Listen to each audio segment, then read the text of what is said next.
Hi friends, this is Khazi on Tech.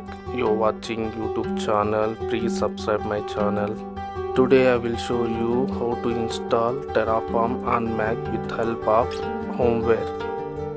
Open the Safari browser and type the URL I mentioned in the description.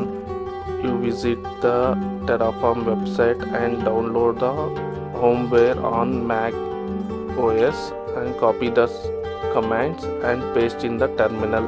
Once it is download completed, and copy the second URL and paste in the terminal.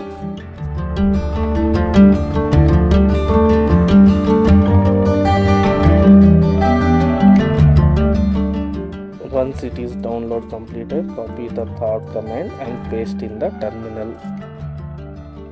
Once it is also download updated, and copy the fourth command and paste in the terminal.